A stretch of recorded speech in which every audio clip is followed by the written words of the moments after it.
जय श्री कृष्णा। राधे राधे। आप सभी भक्तों का एक बार फिर स्वागत है आपके अपने चैनल भक्ति ज्ञान में। ओम श्री महालक्ष्मी नमः। अगन यानी मार्गशीर्ष मास के गुरुवार को माँ लक्ष्मी जी की पूजा करके कथा सुनने का महत्व है और इस दिन सच्चे मन से सुनी गई कथा से घर में स्थायी लक्ष्मी का वास होता है और मनोकामनाएं भी पूर्ण होती है। तो आइए प्रिय श्रोताओं, हम सभी आज माँ लक्ष्मी जी की कथा का श्रवण करें। श्री महालक्ष्मी माता जी के अनेक रूप और नाम हैं। भूतल में वे छाया, शक्ति, तृष्णा, शांति, जाति, लज्जा, श्रद्धा, कांत, वृत्ति, स्मृति, दया, तुष्टि, माता, अधिराष्ट्री और लक्ष्मी के रूप में स्थित है। हम उन्हें प्रणाम करते हैं। कैलाश पर्वत पर पार्वती क्षर सागर में सिंधु कन्या, स्वर्गलोक में महालक्ष्मी, भूलोक में लक्ष्मी, ब्रह्मलोक में सावित्री, ग्वालों में राधिका, वृंदावन में राशेश्वरी, चंदन वन में चंद्रा, चंपक वन में गिरिजा, पद्म वन में पजा, मालती वन में मालती कुंदन वन में कुंदती, केतकी वन में सुशीला, कंदम वन में कंदम माला, राजप्रसाद में राजलक्ष्मी और घर घर में गृह लक्ष्मी इन विभिन्न नामों से पहचानी जाती है। इस तरह सर्वथा चारों ओर सर्वभूत से सुपरिचित माता श्री महालक्ष्मी जी की एक कथा है।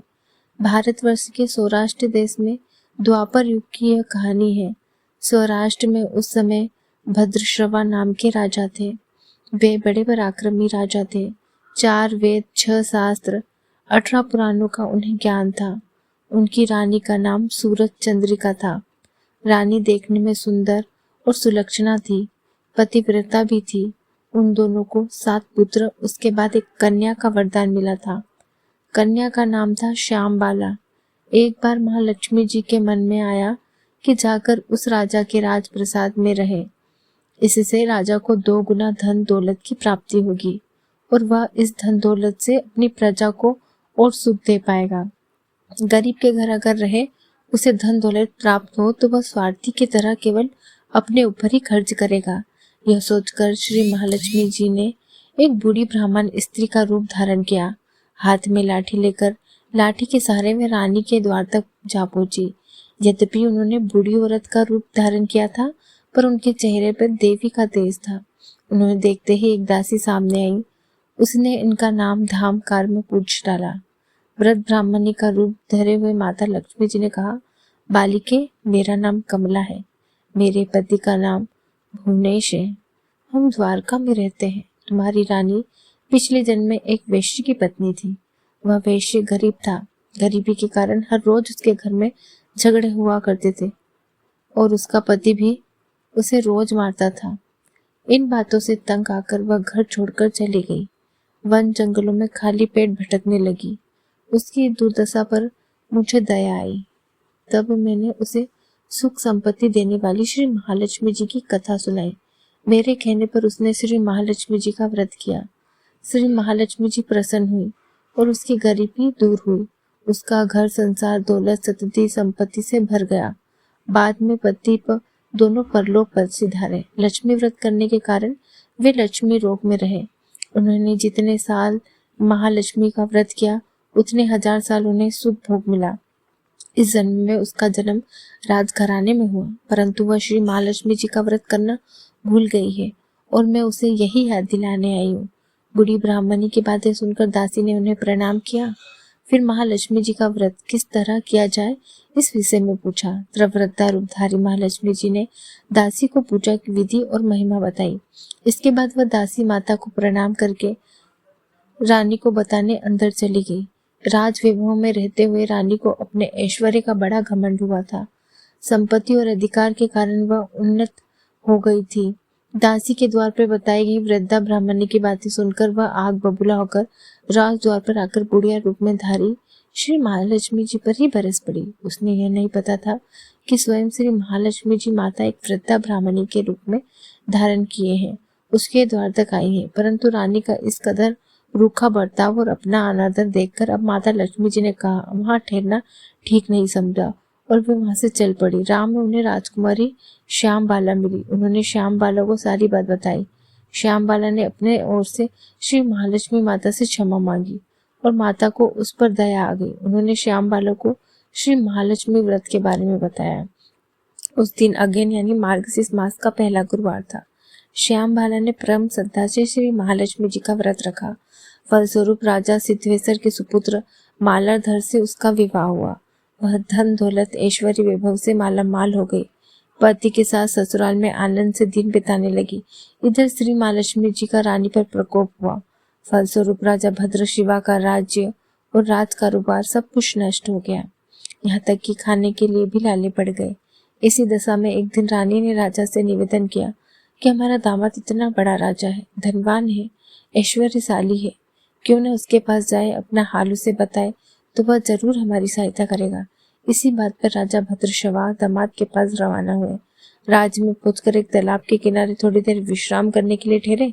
तालाब से पानी लेते आते समय दासियों ने उन्हें देखा। उन्हें विनम्रता से उनके बारे में पूछा और जब उन्हें यह पता चला कि रानी श्याम बाला के पिता है तो दौड़ते हुए जाकर उन्हें रानी को सारी बातें बताई।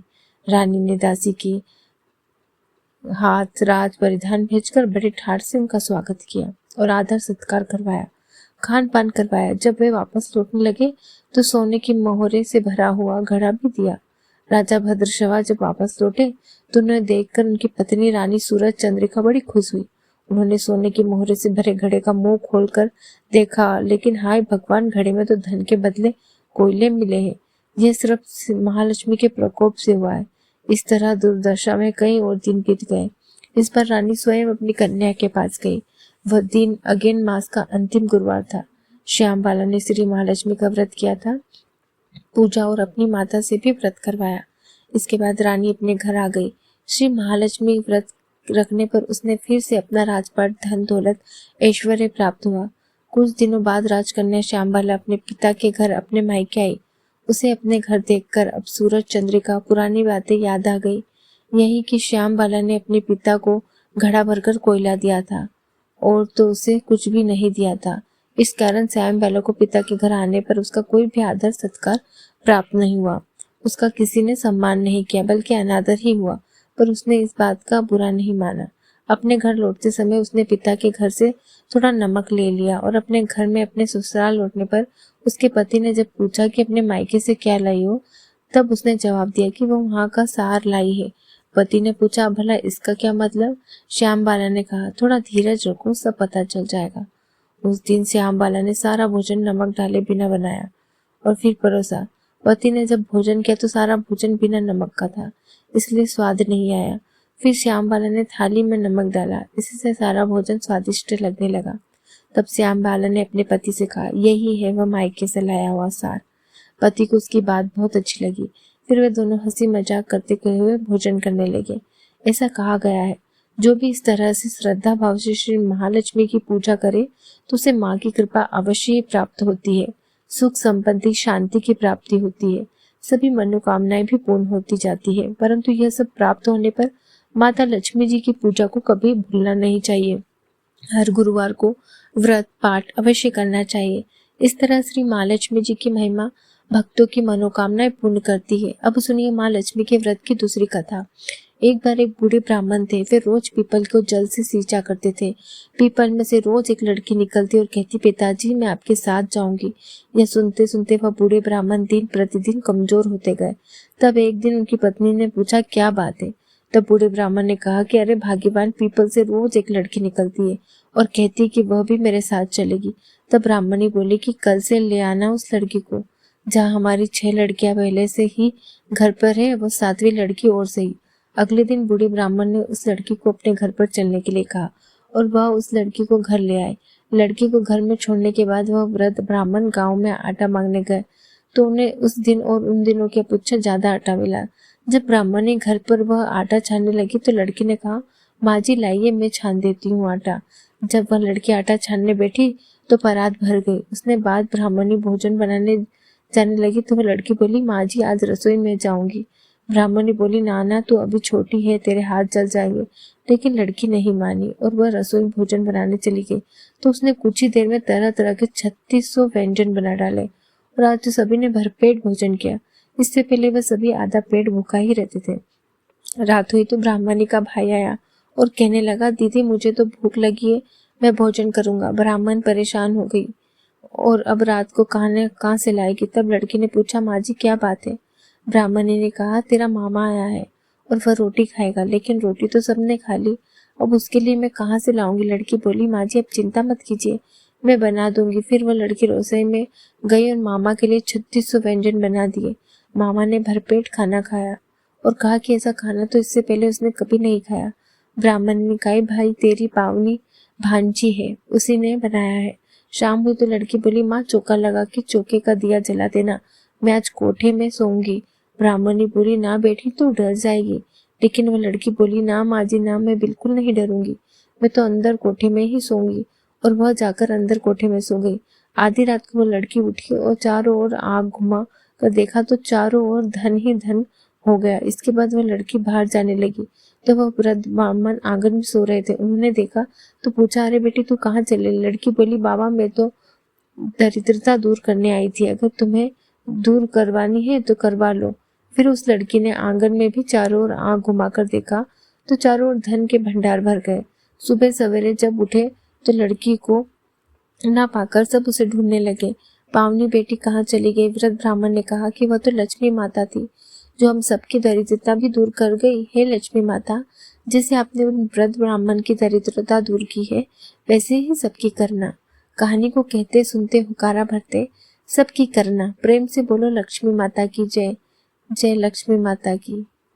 अगर आपको ये कथा अच्छी लगी हो तो हमारे भक्ति ज्ञान चैनल को लाइक शेयर सब्सक्राइब करना बिल्कुल ना भूलें।